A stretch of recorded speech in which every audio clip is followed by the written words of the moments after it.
Hey, what's up everybody? This is Ace and today is Friday, March 4th. Today is a big day for my client. It's their inspection day for their townhome.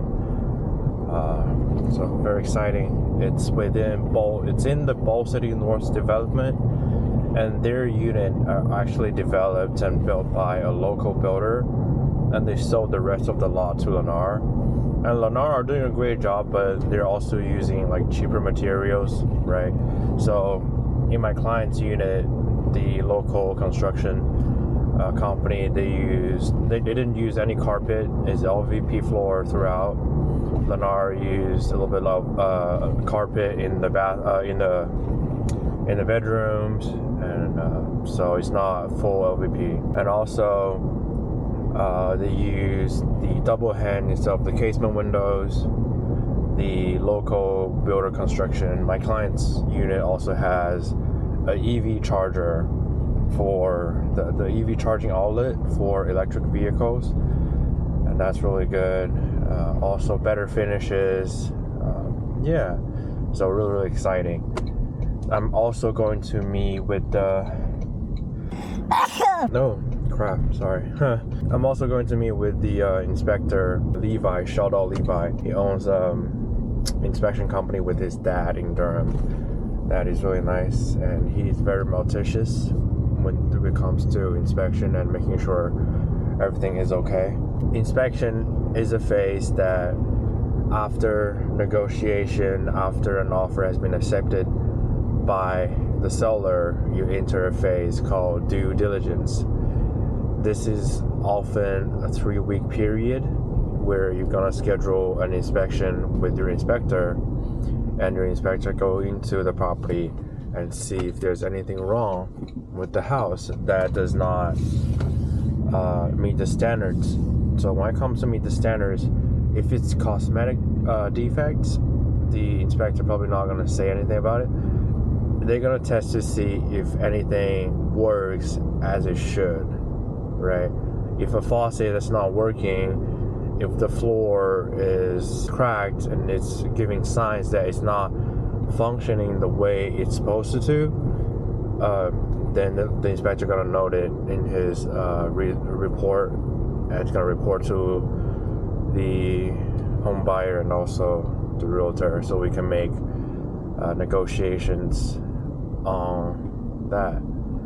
So yeah, if it's a lot of things need to be repaired, be taken care of, I will also go back to the seller and say, hey, this is not okay, and we need to have you take care of this part, and give some sort of concession, either have someone to fix it or give a bigger discount. Normally it's gonna take a little bit longer, but since my client, they're buying a brand new construction, normally there'll be less issue to worry about, but still we still want to be very cautious, very mindful of what could happen and what the inspector can say.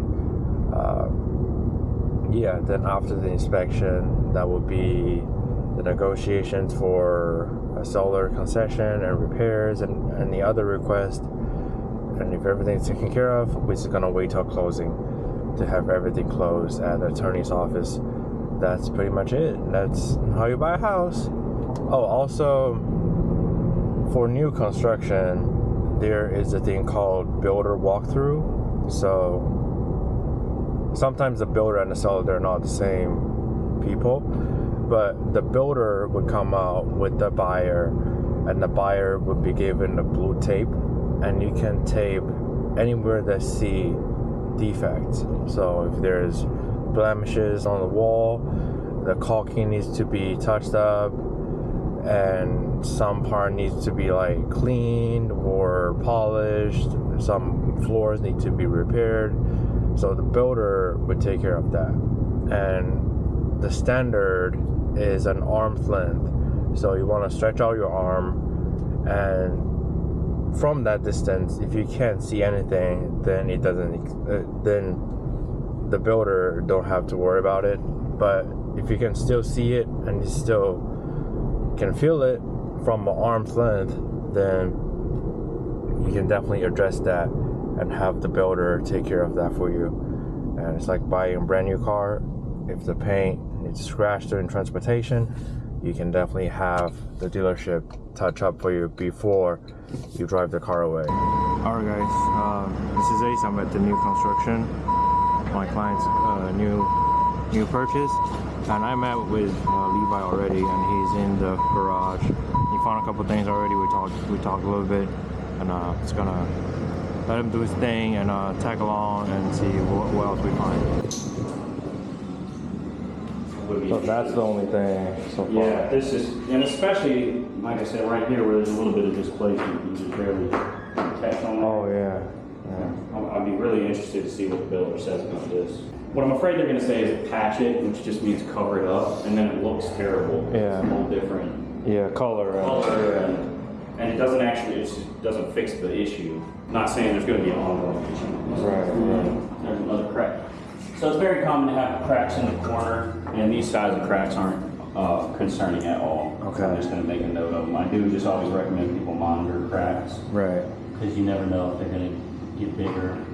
A crack that's 1/4 of an inch wide or has displacement is more concerning than anything that small. Got it.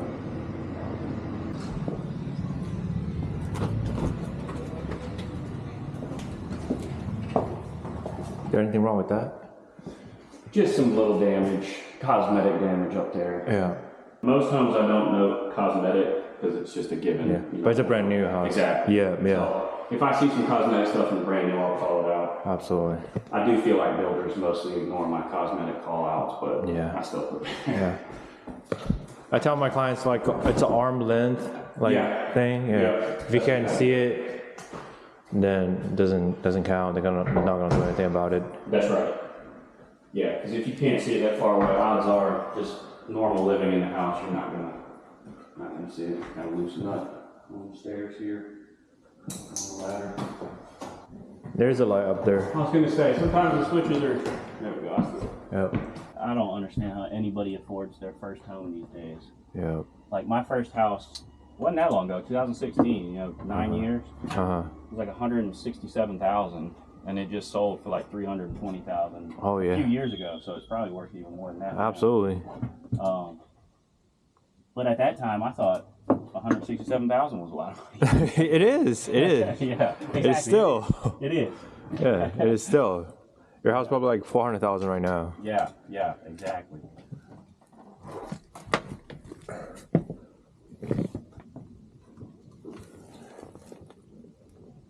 Oh no, it's just a reflection. Oh yeah. Oh, probably this right here. Yeah. I was like, what? Yeah, but there's some on that one right there. That white stuff actually might be fungal growth too. I didn't think so at first, and I still don't think 100%. But the fact that there's this other kind of heavy fungal growth, and actually that's got some white, so that definitely could be. I would.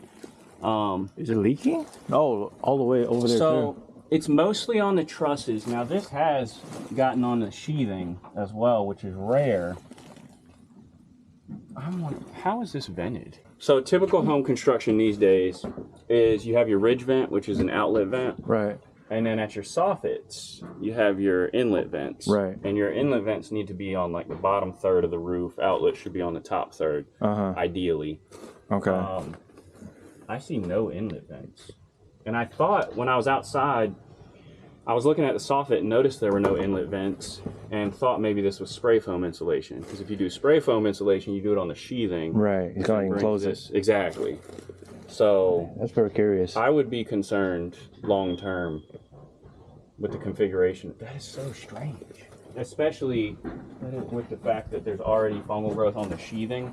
Because very strange. So I think I didn't finish my thought from earlier. Yeah. Trusses, they store, and you can actually see on the way in here, there's just piles of trusses sitting on the ground. Yeah. And they get moist. Yeah, they get wet and then there's no airflow. So you often will get fungal growth more like this level and darker. This is not, that's a lot of fungal growth for a brand new home. Just how thick it is. Yeah. And then along the wall there, how thick that is not normal. And especially on the sheathing, if this is fungal growth, which this is definitely fungal growth on the sheathing, right? Well, I can't say definite.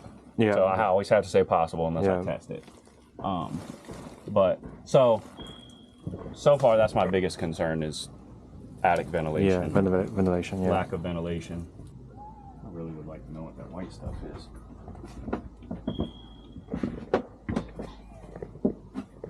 I've seen white fungal growth before, but not this thick on a new construction, and it makes me think it's like, you know, maybe it's like something from the drywall or something like that. Yeah. Especially since over here they got like footprints of it. Yeah, it's like footprints. Yeah, I saw it right there. Like Over somebody, there, like yeah, like, yeah. How? So that makes me think less that it's fungal growth, but I'm still including it because there's, you know, just a lot of areas.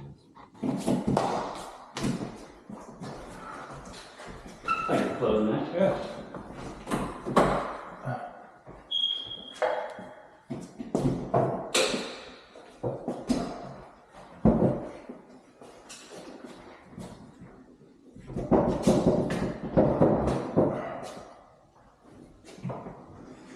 And I like it when they run the condensate drain into the laundry stand pipe, which is what that looks, actually, I wonder if that's the water heater. A lot of times they'll run the HVAC condensate drain into the laundry stand pipe instead of outside, which I like because when they run it outside, they usually terminate it right next to the foundation, which is a lot of water going right under the foundation. Yeah. That saves foundation too. Yeah. But I did see a couple pipes go outside. One of them's probably this, so I'm wondering what the other pipe is. Probably the water, maybe the water heater in that.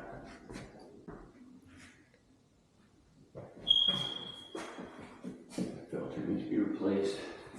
There's a little. Another. Oh yeah. They're supposed to put the bathroom rod in already, but.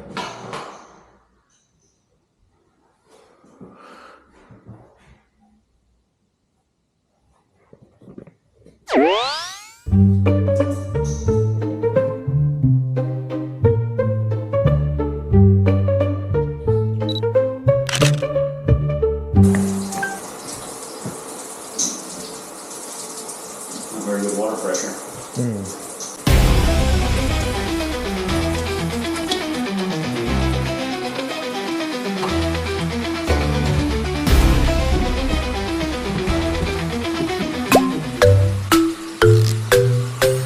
What is the purpose of filling up the sink? To put more pressure around the seal. Okay. To make sure it doesn't leak. That's right. Yeah.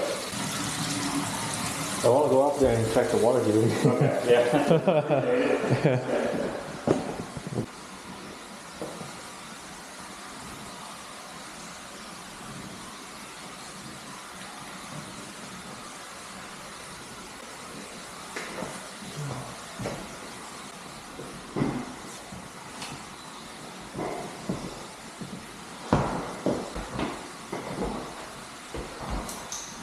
Oh, it's beeping.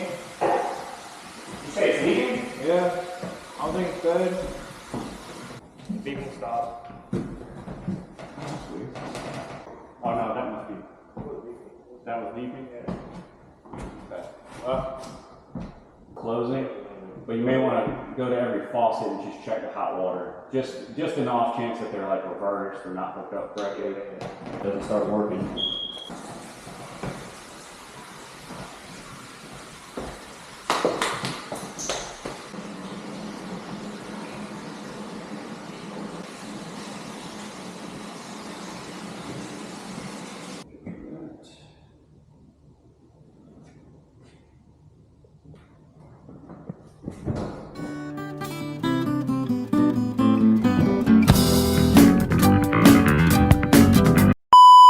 A lot of the homes, first-time home buyers are gonna be like super scared. Yeah. After seeing like Yeah. the things we put on there.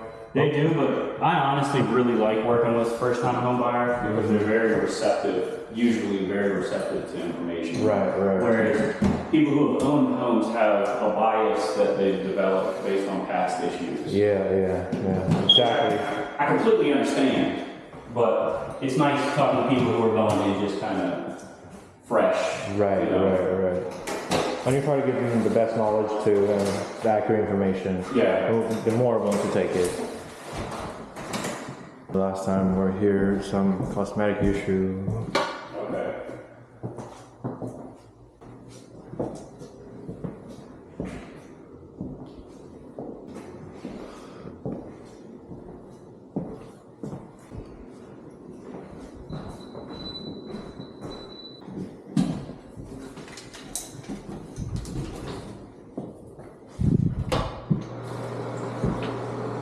temperature? Yeah, same temperature issue.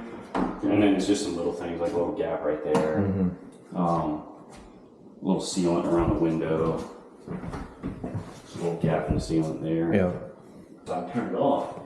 Burn up. Yeah. I turned the heat off. Oh, I need it on so I can. Oh, sorry. Sorry. I was like, why is it so high? Mode. I turned to cool. Sorry. That's all right. I just need it. It's 2 degrees high. Yeah, 2 degrees higher than it is. Okay. Okay. Do and don't do. Yeah, that's me. And then run heat downstairs and then we turn cooling on. With it being a split system, it might sometimes it won't. Gotcha. It's an old versus game. How old are you? I'm 37. You're not that old. No, I'm not that old. First time realtor? Yeah. Deals you do with like family, friends? Yeah. I didn't know anybody. And you don't know anybody, that's right. I don't know anybody. Yeah. Oh man. Yeah, I did 40 open houses in like 5 months. You really? Yeah. Last year I was working like 7 days a week. This year I said that's. Okay. Okay. That's a lot of it right now, and I'm really excited for buyers because it sounds like there are a lot of things wrong with this house, but they're all really minor stuff, and I know the developer is gonna take care of it for my buyer. Yeah, I'm really excited, and to be honest, I don't think there are a lot of things on the list. It's just, it looks scary on the report, but I know it is not. Yeah, awesome.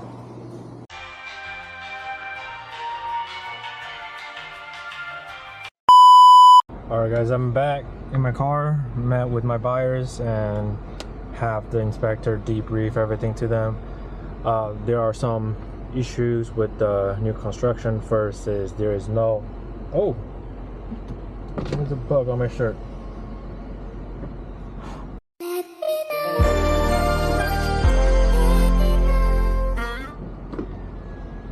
Oh, what the heck? So there is no inlet vents for the attic space, so there are some mold growing up in the attic, and it's super warm and super hot, and it's not a super hot day. It's 88 degrees out, but it feels like 120 in there, and that needs to be fixed. They probably need to add a vent, roof vent or an inlet vent for the attic space to get the ventilation going and to clean all the fungus off. Then the second issue is there are excessive cracks on the parking foundation. That's one thing my buyers are concerned about, if their foundation is in good standing and if there's anything wrong with it. And the last concern is there is a post in the backyard. Hey, what's up everybody, this is Ace. Welcome back again, and today is April 8th. So earlier last week, on Friday, I showed you guys the property inspection of a townhome, and my buyer informed me they are going to pull out from the deal on Monday, and I've been working for them on that, and today is Tuesday and we are officially pulled out from the townhome transaction. I think the inspection report kind of scared them away, which I totally understand. I told them what could happen if they do decide stay in the deal, and what could happen if they pull off on the deal. And pulling off on the deal was their decision, and as their agent, all I can do is to help them to achieve their goal and dreams. That's all I can do. So there are four main things that really concern them. First is the water heater is brand new, but it did not run hot water consistently. I think it could be a configuration issue or a setting issue, and it is still covered by warranty. The seller should fix it regardless, but as a new build, that's something should not happen, and that's somewhat concerned my buyers. The second thing, they're purchasing a property as their little retirement place, and also for a younger family member to come and visit to take care of the little ones. So having a really healthy and safe place is one of their main concern. And for this new construction, the inspector and I found fungal-like growth in the attic. So in North Carolina, it's very humid, and we have the wooden joists and posts sitting outside on the construction ground. So whenever it rains, the wood kind of absorbs a lot of the moisture into the materials itself, and all those pores become prone to fungal growth. Now, once they're put into the attic, it's humid, it's hard to ventilate, and everything's not set up yet. So that's where you see some fungal growth at newer constructions. But there was an excessive amount of fungal-like growth in the attic, and we didn't see any inlet ventilation, or it could be blocked simply by insulation foams and something like that. But that was another major concern that bothered my client. And third was, as you saw in the video earlier, it's a new construction. Concrete cracks, it always cracks, and it's normal. But that crack was pretty noticeable. I'm not gonna say pretty significant, but pretty noticeable, and it's not a level crack. There's a little sloping between them, so that's very interesting. I told my buyers, we can have the seller to have a structural engineer come out and have the structural engineer to examine and to tell you guys if the foundation is in good standing, and if it's not, you can pull out the deal, or if it's good, we still can have the seller to repair it and make it nice and everything. But this was their major and main concern, right? And the last one is not about the house itself, it is in the backyard. There is a wall in the backyard that's separating the current phase of the development and the other phase that was sold to Lennar. And the wall behind the backyard are slanted, and they appear to not stable. So all those signs kind of made my buyer become suspicious and feeling, this is not the best choice. And I told him, I told my clients, I said, hey, that's exactly why we structured our due diligence and earnest money separately, and we put more on the earnest money and less on the due diligence. It's that if you don't feel comfortable, and if you do want to pull out, and you're going to lose a smaller portion of your total money, your total down payment, because basically we're taking time and taking the listing off of the market for my buyer to inspect and to examine everything. To me, I think, it's a new construction. Everything passed the city inspection, and the seller, as a new developer, will take care of everything if there is anything. But the fact that my client are not happy, which is the most important thing, and they want to pull out, I will support them on that 100%. And we did that within a day. So yeah, it's unfortunate, but also I told him, hey, if not losing your due diligence and buying this house would make you regret your decision for the rest of your life, and gonna make you, upset and thinking about it every single night when you go to sleep at your new place, then just pull off from the deal. It's not worth it for you, right? And you're gonna hate it once you purchase, and it's gonna haunt you every single day. I just told him, hey, if you do decide to pull out, you're gonna lose your due diligence, but you're gonna feel happy afterwards, because it's a big purchase, and it's gonna stay with you for a long time. If you don't pull out, yes, you're gonna keep your due diligence, and that money gonna go to your purchasing price, but is it really worth it for that money and also your inspection fee, right? You're gonna lose all that, but you're not gonna lose all that, but you're gonna lose so many nights and days of good sleep and good rest, just thinking about it. Yeah, it's unfortunate, But I also have 2 more buyers I'm working with, and 1 more potential seller that I got from a referral. So I will see how that goes. Yeah, I told him, just let me know what you want to do. If you want to keep looking, we can keep looking. If you don't want to purchase this year, that's totally fine with me. I just want to make sure you feel comfortable because this is your purchase. I want you to feel very, very confident with your money and with your purchase, with your new home. And you feel safe and you feel very, very happy when you're at the closing table and no second guesses, right? All I can do is provide you as much information as I could and be as transparent as I can, as responsive as I can.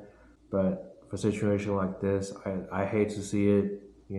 It's bad for my buyers because they lost their due diligence and wasted money on inspection. Not wasted money, but they spent money on inspection at the house that they eventually did not pick. And it also costed the seller some time for taking it off of the market as pending. And it kind of took a lot of time for the listing agent too, because we negotiated for quite a bit for this house and we got a pretty good deal out of it. If none of these issues happen, I think it's still gonna be a great buy for any clients. But the fact that these happen and the inspector found these issues, which I think is really awesome, because he actually found them and not make my client second guess their choices afterwards. I think it's really good. The first book I've read regarding selling real estate and serving client, it's the book of The Honest Real Estate Agent. Is that just be honest, be transparent. It's not about the commission, it's not about the sale, it's about reputation, it's about honesty, it's about being a human before selling. It's a little upsetting because my buyer lost money, but I'm also happy for them that they are happy with their choice and they're looking for something else. Yeah, it's tough. Yeah, but that's the update for now. The good thing is I had back-to-back inspection. I had one on Friday, new construction townhome. Another one I had on Saturday, new construction single family. No major issue found in the single family construction. So my buyer is pretty happy. And there were some repairs that need to be done. I've already made a repair request list and I have sent that to the sellers already. I'm due for a response. The seller is due for a response, but I'm going to negotiate that and get everything done for my other buyer. And yeah, that's pretty much it. And I hope you guys have a good night and have a blessed day. I'll see you guys next time. Bye.